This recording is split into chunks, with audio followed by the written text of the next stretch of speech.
कहानी का main character एक लड़की है। वो एक ऐसी लड़की है जो समंदर से बहुत इतना प्यार करती है कि वो अपनी सारी जिंदगी समंदर में रहकर यानी सेलिंग करके गुजारना चाहती। उसका नाम था टैमी ऑल्टर, जिसे टैमी भी कहते, और उसका ताल्लुक कैलिफोर्निया से था। वो अपनी जिंदगी को सेलिंग करते हुए एक बेहतर तरीके से और एक खुशगवार तरीके से गुजारना चाहती। टैमी ने अपनी स्टडी ग्रेजुएशन तक कंप्लीट करने के बाद सेलिंग ज्वाइन कर और अपना सफर वो कश्ती के जरिए तय करते हुए ताहिती आ गई, जो कि एक खास जगह का नाम था। ताहिती एक ऐसी जगह का नाम था जो कि एक बहुत खूबसूरत आइलैंड था। उसकी मुलाकात एक लड़के से होती है जिसका नाम रिचर्ड था। वो भी काफी अरसे से ताहिती में ही रह रहा था। वो बिल्कुल टैमी की तरह था, यानी वो भी समंदर से प्यार करता था और वो अपनी सारी जिंदगी ताहिती में गुजारना चाहता। उसके पास अपनी जाती बोट जो वो सेलिंग में इस्तेमाल करता था। वो दोनों एक दूसरे को समझने लगते हैं और एक दूसरे को पसंद करते हैं। रिचर्ड ने बहुत सारी कश्तियाँ अपने हाथों से बनाई था। टैमी ये सब देखकर काफी मुतासिर होती है और वो उससे सारी बातें पूछती है जब वो समंदर में होता है। रिचर्ड यहाँ पर बहुत पुराना था, मतलब वो काफी अरसे से यहाँ पर रिहाइश पसीर था। टैमी को वो जगह बहुत पसंद आती है और वो सारी जगह को देखना चाहती है। रिचर्ड टैमी को समझाता है कि जैसा उसको नजर आ रहा है वैसा कुछ भी नहीं है। वो जैसा सोच रही है वैसा कुछ नहीं होता, मतलब जितना अच्छा उसको नजर आ रहा होता है हकीकत वो नहीं होती। वो उसको बताता है कि यहाँ पर कुछ इतना खास नहीं होता। रात को बहुत सर्दी हो जाती है और दिन में सूरज की तपिश स्किन को काफी नुकसान पहुँचाती है। और समंदर एक ऐसी जगह है जहाँ पर इंसान को नींद नहीं आती। वो कॉन्टिन्यूसली जागता रहता है और उसको इसके साथ भूख भी बहुत ज्यादा लगती है। और अगर अकेला शख्स समंदर में रह जाए तो उसको ह्यूसिनेशन महसूस होने लगता है, मतलब जो कुछ होता नहीं वो इंसान को नजर आता है। रिचर्ड ये सब कुछ इसलिए बता रहा था क्योंकि वो अब इसका तजुर्बा हासिल कर चुका था। इन सब बातों से दो चार हो चुका था, मतलब वो इन सब को झेल चुका था। वो बताता है कि यहाँ पे सबसे खूबसूरत चीज जो मुझे नजर आई है वो शाम को सूरज का डूबना होता है। कि जब शाम को सूरज डूब रहा होता है तो वो मंजर देखने के काबिल होता है, बहुत खूबसूरत होता है। वो कहता है ये ऐसे जज्बात और फीलिंग्स है जो इंसान अपनी जुबान से बयान नहीं कर सकता। फिर हम देखते हैं कि उन्हें एक दूसरे से मोहब्बत होती है और 6 माह तक वो दोनों एक दूसरे के साथ एक ही बोट में रहते। उनकी जिंदगी के दिन ऐसे ही गुजर रहे होते। फिर हम देखते हैं कि कुछ अरसे बाद रिचर्ड के कुछ पुराने दोस्त जिसका नाम पीटर और उसकी वाइफ क्रिस्टी उससे मिलते हैं। वो लोग भी कैलिफोर्निया से यहाँ पर आए। उनकी अपनी जाती बोट थी जो कि बहुत खूबसूरत थी। उन लोगों को यहाँ से इमरजेंसी जाना होता। वो रिचर्ड को कहते हैं कि हम तो यहाँ से जा रहे हैं, क्या तुम हमारी बोट को कैलिफोर्निया तक ले जा सकते हो? उसके बदले में उसको हम पे भी करेंगे। रिचर्ड को ये डील अच्छी लगती है और वो इसके लिए मान भी जाता है क्योंकि जाहिर है उसको इसमें प्रॉफिट नजर आ रहा होता है कि इसके बदले में उसको ढेर सारा पैसा मिलता है। रिचर्ड और टैमी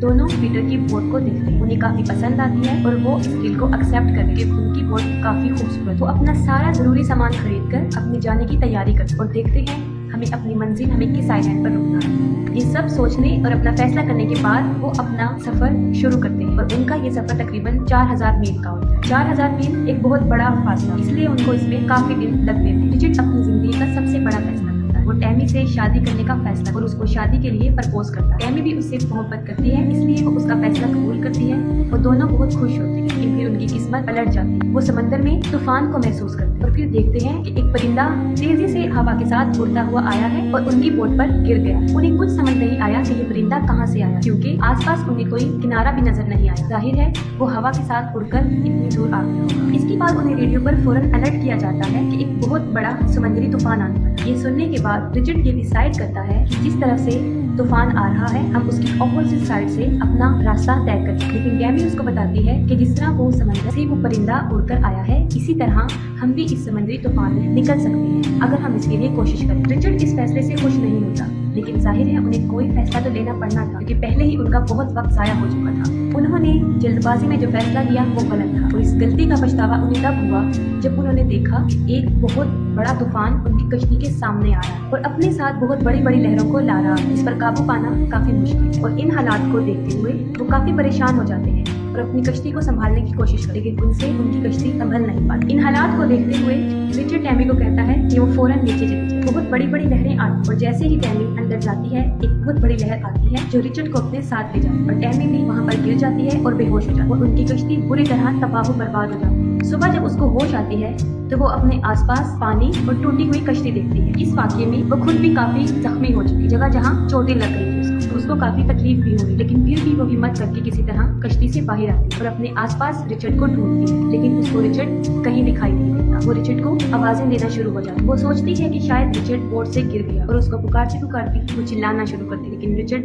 नहीं आता। रेडियो से अपनी आवाज भेजने की कोशिश करती, लेकिन इस झटके की वजह से सब कुछ तबाह बर्बाद हो गया होता है। फिर इलेक्ट्रॉनिक चीजों में पानी चला गया होता है उनकी कश्ती अब बिल्कुल बेकार हो चुकी। वो अब किसी काम की नहीं रही और वो अब यहाँ समंदर में ही पड़ी, क्योंकि बोट को आगे बढ़ने में जो पर्दा मदद करता है वो बुरी तरह बर्बाद हो चुका होता है। उस पर्दे के बगैर भी कश्ती आगे मूव नहीं कर सकती। वो बहुत सैड होती है क्योंकि रिचर्ड को वो खो चुकी। वो अपने से कुछ फासले पर एक छोटी बोट देखती है, वो बोट जो उनकी बोट पर पड़ी होती है, और साथ में उसको ये भी महसूस होता है कि उस बोट के साथ शायद रिचर्ड भी है। वो छोटी बोट उनकी कश्ती से काफी दूर होती। अगर वो अपनी बोट छोड़ के जाती तो वो उनसे दूर निकल जाती, इसलिए उसको अकेले छोड़ना अक्लमंदी नहीं। वो सोचती है कि अब उसे क्या करना चाहिए। वो इर्द गिर्द देखती है, उसको एक बहुत बड़ा पर्दा नजर आता है जो बिल्कुल उसी पर्दे की तरह होता है जो कश्ती को आगे बढ़ने में मदद है। उसको लगाने की काफी कोशिश करती, क्योंकि वो काफी मुश्किल काम था और उसमें एक इंसान से वो लग नहीं सकता, उसके लिए ज्यादा लोगों की जरूरत पड़ती। लेकिन टैमी फिर भी हिम्मत नहीं हारी और मुसलसल उसको लगाने की कोशिश करती और आखिर वो कामयाब हो जाती है। उस पर्दे को हवा में लहराती। उसके बाद वो कश्ती को उस छोटी कश्ती की तरफ लेकर जाना शुरू कर देती। जैसे ही उसकी बोट उस छोटी कश्ती की तरफ जाती है, वो फौरन रस्सी उठाती है, खुद को उस रस्सी से बांधती है और समंदर में कूद जाती है और फिर वो छोटी बोट की तरफ पहुंच जाती है। वो देखती है कि वहाँ पर रिचर्ड है जो बहुत जख्मी हालत और बहुत मुश्किल से उसकी जान बच गई, क्योंकि जितना वो जख्मी हो चुका था उसका बचना नामुमकिन था। टैमी उस रस्सी के सहारे दोबारा कश्ती में आती है और रिचर्ड को भी साथ ले आती है। वो उसको बोट में लिटाती है और वो देखती है कि उसकी टांग पे काफी गहरा जख्म है, लेकिन इससे भी ज्यादा खतरनाक बात ये थी कि उसकी सारी पसलियां टूट चुकी, लेकिन फिर भी उसकी जान बच जाती और टैमी को हौसला मिल जाता है कि अब वो अकेली नहीं, अब उसके साथ रिचर्ड भी वहाँ मौजूद। वो काफी पुरउम्मीद होती है। वो जख्मी पाँव पे पट्टी करती है और उसके बाद वो सोचती है कि यहाँ से कैसे निकला जाए। उसके बाद हम देखते हैं कि वो पाइप के जरिए बोट में पानी को बाहर निकालती और जहाँ से कश्ती टूट चुकी है वहाँ पर टेप के जरिए जोड़ती है। इसके बाद वो यहाँ से निकलने का रास्ता ढूंढती, वो नक्शे को पढ़ने की कोशिश करती है। ये चीज उसके लिए काफी मुश्किल है, लेकिन वो फिर भी उसको पढ़ती रहती है। इसके दौरान उसे पता चलता है कि वो तकरीबन 25 दिन में सैंटियागो पहुँच सकती है अगर उनकी कश्ती तबाह ना हो। लेकिन वहाँ पे हवाएं और लहरें बहुत तेज थी जो उनको आइलैंड यानी उनकी मंजिल से और दूर लेकर जा रही, जिससे उनको साफ नजर आ रहा था कि दिनों तो क्या, वो तो महीनों में भी अपनी मंजिल की तरफ नहीं रचा। कोई भी उनकी मदद को नहीं आया तो वो सारी जिंदगी के लिए यहाँ फंस सकते हैं और यहाँ से उनका निकलना नामुमकिन हो सकता, क्योंकि जापान तक उन्हें कोई आइलैंड दूर दूर तक नजर नहीं आ रहा था। अपनी कश्ती में मौजूद जितना भी खाना होता है टैमी उन सबको इकट्ठा करती, क्योंकि यकीनन वो उनके पास बहुत थोड़ा रह गया होता है। ज्यादा से ज्यादा 14 या 15 दिन का खाना मौजूद था। यहाँ पर जो उन्हें सबसे ज्यादा मसला पेश आ रहा था वो पानी का था। उनके पास पीने का पानी नहीं था, क्योंकि शायद लहरों के टकराने से उनका वाटर प्रेशर टूट चुका था और पानी आना बंद हो गया था।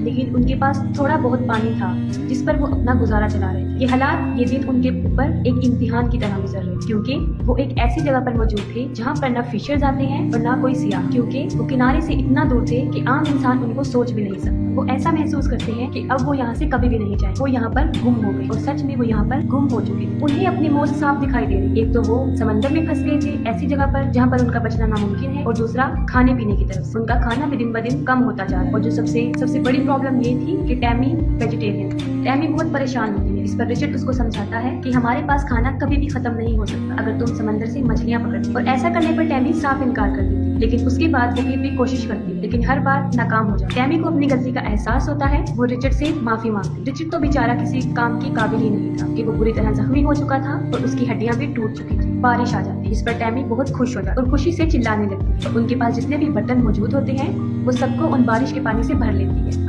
लेकिन उनकी जिंदा बचने के लिए ये चीज काफी नहीं थी, उनको खाने के लिए भी चीजें चाहिए थी। दिन ब दिन उनकी हालत खराब से खराब तर होती जा रही। वो दोनों लेटे होते हैं। टैमी को दूर एक बोट नजर आता है, एक बहुत बड़ा बोट। वो फौरन फायर करती है। वो फायर से उनको बुलाने की कोशिश करती है, लेकिन वो लोग बगैर उनको लिए वहाँ से चले जाते। वो सोचते हैं कि यहाँ पर कश्ती हो ही नहीं सकती। उन्हें वहाँ रहते रहते तकरीबन 20 दिन गुजर चुके और उनकी हालत बदतर से बदतर होती जा रही। और टैमी उसी चीज का शिकार हो रही जो आपको मूवी शुरू होने के स्टार्ट में बताया था, यानी हेलुसिनेशन, धोखा, फरेबनेस। टैमी अपने अंदर अजीबोगरीब तब्दीलियां महसूस कर रही। वो महसूस कर रही थी कि वो पागल होती जा रही और उसको अब यकीन हो गया था कि अब वो यहाँ से बचकर नहीं निकली और यहीं पर उनकी मौत हो जाएगी। उनके पास वाइन्स की कुछ बॉटल्स थी जिस पर वो अपना गुजारा चला रहे थे और अपने पेट को भर रहे थे। टैमी काफी मेहनत करती और रिचर्ड को बचाने के लिए वो काफी स्ट्रगल करती। उस कश्ती में रहते रहते उनको तकरीबन 40 दिन बीत जाते। टैमी बहुत इल्यूसिनेट करने लगी, क्योंकि आपको हमने बताया था कि उसको रिचर्ड ने भी ये बात बताई थी कि कोई शख्स अगर समंदर में ज्यादा अरसे के लिए रहता है तो उसके साथ ऐसा होने लगता है। उसको हर चीज धोखा फरेब नजर आने लगता है। और इन सब हालात से टैमी भी गुजर रही। वो ये बात, क्योंकि रिचर्ड तो कब से मर गया था जब उनकी कश्ती डूबी थी, ये सब उसको इल्यूसिनेशंस की वजह से हो रहा था, क्योंकि वो काफी शॉक थी और काफी स्ट्रेस की वजह से उसके साथ ये सब हो रहा था,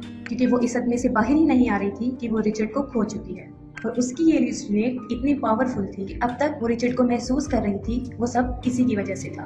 वो कैसे? क्योंकि जिस रिचर्ड को वो महसूस कर रही थी असल में वो था ही नहीं। वो खुद से अकेले में बातें करती रही और उसको लगता था कि उसके आसपास रिचर्ड मौजूद, क्योंकि वो रिचर्ड से प्यार करती थी। और इस बात को एक्सेप्ट करना काफी मुश्किल था कि उसने रिचर्ड को हमेशा के लिए खो दिया। और 40 दिन गुजर जाने के बाद आखिरकार उसको यकीन आ ही जाता है कि अब रिचर्ड नहीं रहा और अब वो अपने इमेजिनेशंस की दुनिया से बाहर आ जाए। काफी मरतबा हम फिल्म में ये देखते हैं कि वो रिचर्ड को महसूस कर रही होती, वो देख रही होती है, लेकिन हकीकत में ऐसा नहीं हो। लेकिन उसकी किस्मत अच्छी थी, उसकी जिंदगी को एक और मौका दिया था और वो देखती है कि एक बोट उससे थोड़ी दूर की फासले पर है, उसकी तरफ आ रहा है। इस बार भी वो गन से फायर कर और फिर उन लोगों को पता चल जाता है कि वो वहाँ पर कोई मौजूद है। और इतने दिनों के बाद इतने नामुमकिन हालात में, जो मैं शुरू में आपको बता चुकी, वो बच जाती है। वो तकरीबन वहाँ पर 41 दिन तक रुकती है। एक काफी लंबा अरसा समंदर में रहना काफी बुरा एक्सपीरियंस हो सकता है और उसकी जान बच जाती है। और ये बहुत सच्चा वाकया है, बिल्कुल हकीकत पर मबनी। इसके बाद भी टैमी सेलिंग नहीं छोड़ और अपनी सारी कहानी को सामने रखते हुए वो किताब लिखती है। वो बताती है कि रिचर्ड ने मेरे मुश्किल वक्त में बहुत साथ दिया और अब तक उसके कानों में उसकी आवाजें गूंजती रही और आज अगर वो किसी की वजह से जिंदा है तो वो सिर्फ रिचर्ड है। मूवी काफी इंप्रेसिव है। आई होप सो आपको अच्छी लगी।